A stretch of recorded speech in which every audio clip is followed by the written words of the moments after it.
Good morning, this is David Weegenaar here.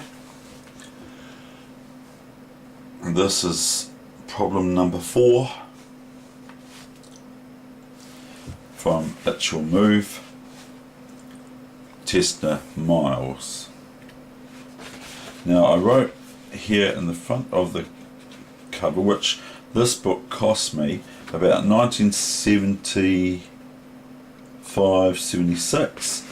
This book cost me at Whitcourse, Dunedin, $4.75. It was translated from German. Now I wrote in the front here, Miles, which is Tony Miles or Anthony A.J. Miles, great grandmaster, a super strong grandmaster, beat Karpov, a well-known game, beat Karpov, the reigning world champion of chess, in March 1989 with the black side of e4a6, continuing as if it was an Owen's defence, i.e. b5 for black and a6, although taking Karpov out of the book is probably a good move for black anyway. So that's what I wrote in the front. And then I also put, there were two Laskers, and a certain player from Dunedin told me the younger one in the 18th century was his player, as he taught him chess secrets from grandmasters, it says, or something like that. Anyway, here's this problem here. Now this is actually quite a wee difficult one, sort of, but when you know it, it's not too hard. And this is actually played, it says black captures a piece, and this is between Rickers and Warnken. So Rickers, R-I-C-K-E-R-S, and Warn, W-A-R-N-K-E-N, Ken, in Oldenburg, Bremen, 1962.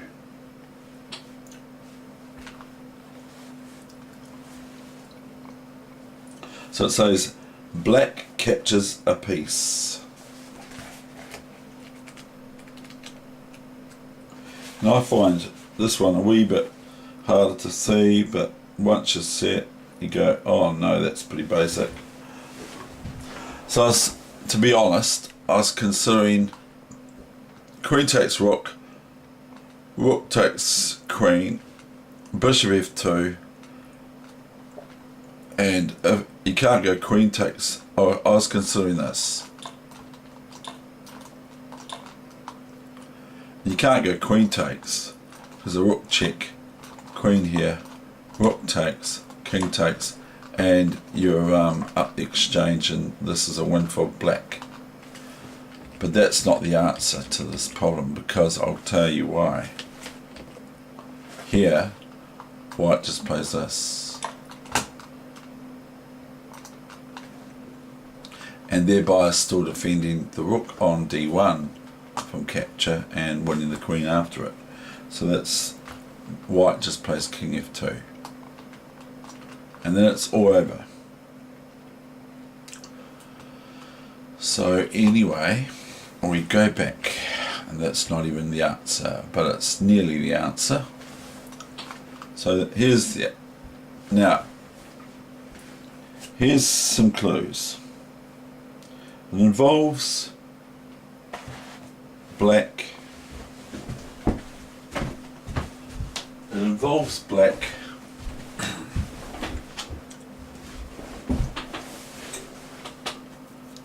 playing a series of captures and a back rank theme for white, that black attacks the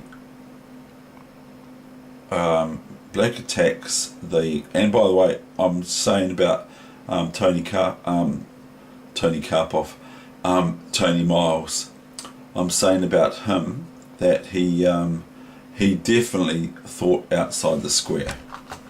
In his play, when I saw it, and I saw it in Australia, he was at the Australian Open about 1991 or 1990 or something like that, and I saw him play, and I saw him playing outside the square there too, and not the cathedral square. But anyway, so here we've got it. I'll show you.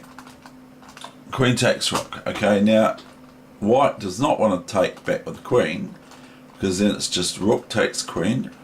If white goes here now, then black plays this, this, and this, and thereby black's a piece up clearly. And if the rook comes down to the 7th rank, it's no good. There's a rook check, and then checkmate soon thereafter, after white either resigns or just places their rook back to d1, and it's all over after that, which is the red arrow is showing it's checkmate after that move. So, but even if white had a pawn here or here, which is called a left, and black was attacked for this a pawn, they can either do this or they can do this, and that bishop can sit on that square there on d4 once the c pawn moves here, or something like that. So white's actually would look really stupid here to go, well, what do I do now? I've got no moves. Not on the 7th rank anyway, not really. I know the rook's on the 7th rank, but it's not actually doing anything. There's nothing it can do. And whereas this bishop can sit here on the square here, and if the pawn comes up to a5, and this pawn's here or whatever it is, if this pawn comes up to a5, it can just move back to c5 or create a position for itself on d4, which is pretty strong. Okay, so now we're going to go what actually happened. So that's pretty much a clue, really.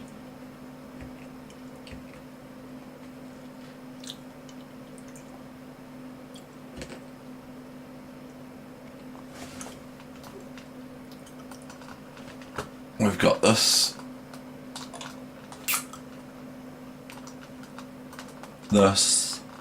and here's the bombshell. Bang. And black is going to end up a piece up, because there's nothing white can do to prevent this move here. Even if they move their pawn here to get the king out of the way, as soon as this happens, it's rook forks the queen and wins it, and then white is left with 4 pawns versus 5 pawns and a bishop, a black's queen bishop for black. And so that's that problem today. Now I'm going to do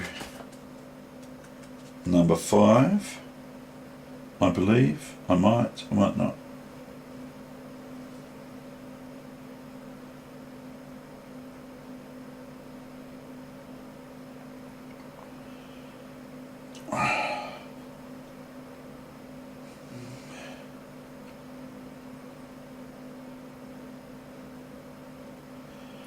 Yes, I'm going to do this problem now. And I did this I was coaching a friend of mine a long time ago with these positions. So now we're going to go to a new setup.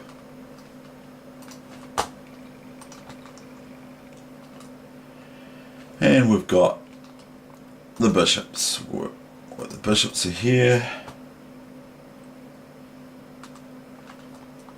Pawns are here, here, here, here, here, here, here.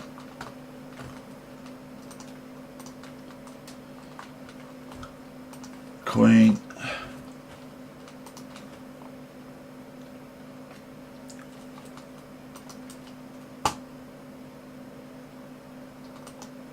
rook, rook, king, or else the game won't start. If you don't put the king on, you can't get the thing started.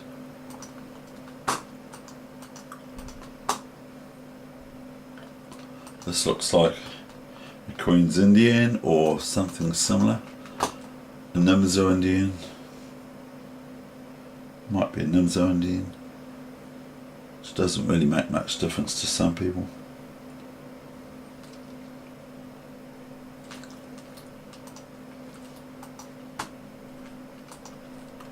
So white's got two bishops and a knight, and black's got two knights and a bishop.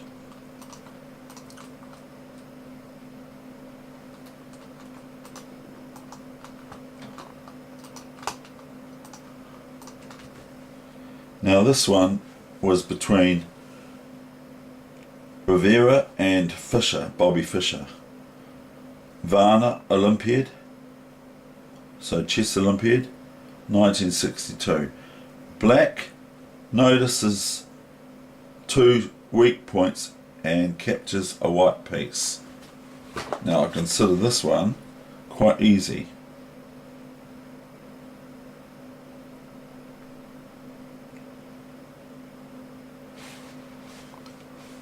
So this is the Olympiad, 1962, Varna, V-A-R-N-A. So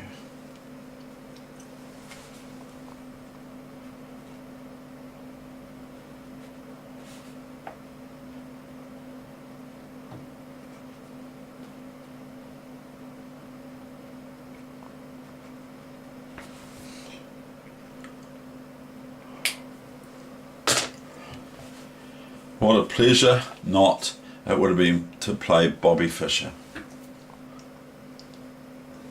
Probably would make a lot of people just give chess up.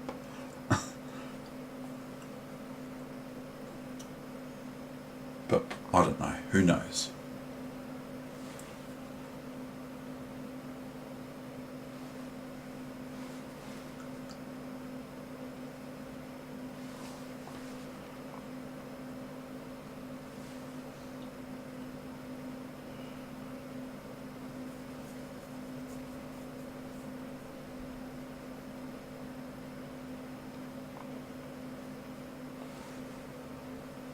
So I'm pausing just so you can have a look at it, and now I'll go okay.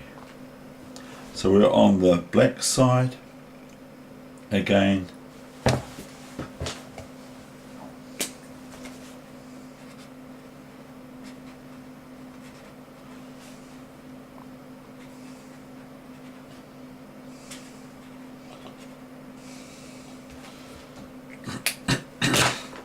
On the black side,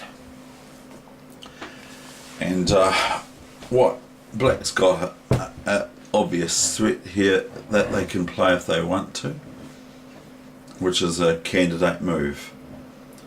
A candidate move being a move that a player might consider to play or put it in their moves to play, possible moves to play. So candidate move is a candidate, a move that the player might wish to play. So they might have 3 or 4 candidate moves, but there's one obvious candidate move which threatens checkmate on the spot. So can you see that? Because it's sort of easy for me to see it, but it wins a piece eventually if you can see that first move which threatens a checkmate, and it's a threat that once black plays the move, it's checkmate the next move if white doesn't do something about it. And then once you find the move,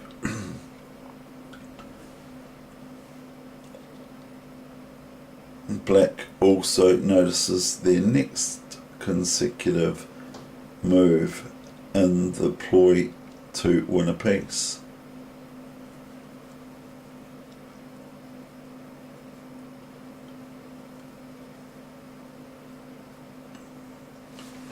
So anyway, if you want to, you can pause this and try and work it out, what the sequence of moves are. It's basically 2 move, win of a piece.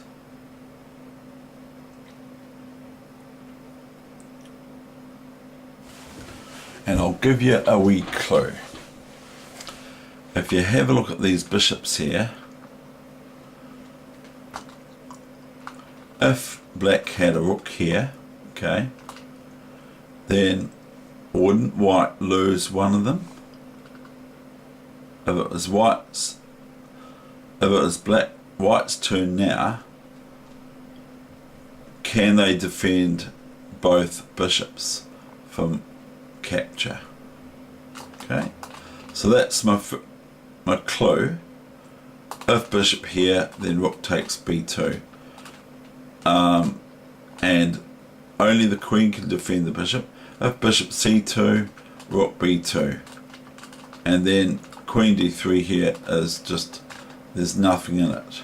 Black can't play h5, Dave, because then they get knight takes h5. Not that that's the position. So now you can probably work out what I'm getting you to find, which Bobby Fischer found, so that if you can find Bobby Fischer's move, you're doing pretty well, even with a wee clue. Okay, here it goes here, and that will be the end of the session for today. Queen c6 threatens mate.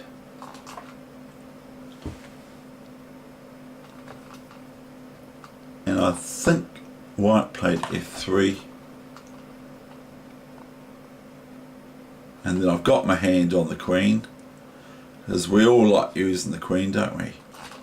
Then we've got queen here, and now a piece is relinquished by white.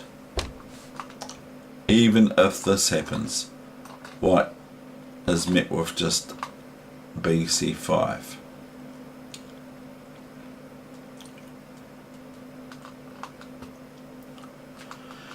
So there's no defense to losing one of these pieces. Even rook here doesn't work because of queen takes bishop, or knight takes with the idea of pawn up.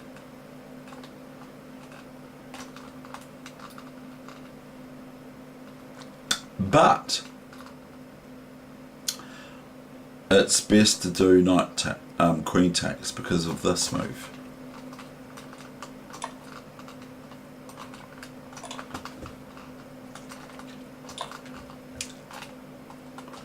That or rook takes, whatever. So back here, that's what you have to watch out for in chess. Just queen takes bishop here, new main line, and that's the end of this session today. And so the date today is the 24th of February 2017. It's Friday, and current New Zealand time is 11:48 AM, and it's a nice day outside in New Zealand, Christchurch, and I hear Dunedin is nice too. And I want to say one thing. My mum says this to me. This is just some church talk, but that's anyway. My mum says this. Going to church doesn't make you a Christian, but she says, her Dutch wisdom says, but if you are a Christian, you go to church. But anyway, that's not to say you have to go to church or anything like that. That's not what I'm saying. I'm just saying my mum's got some interesting sayings. Now, one of the things she said to me yesterday was, because she's 90 going on 91, and I've met one of the people that were born the same year as my mother today at the op shop, which is a charity sort of shop from St Vincent de Paul's that I go to. I met someone mum's age but a bit older.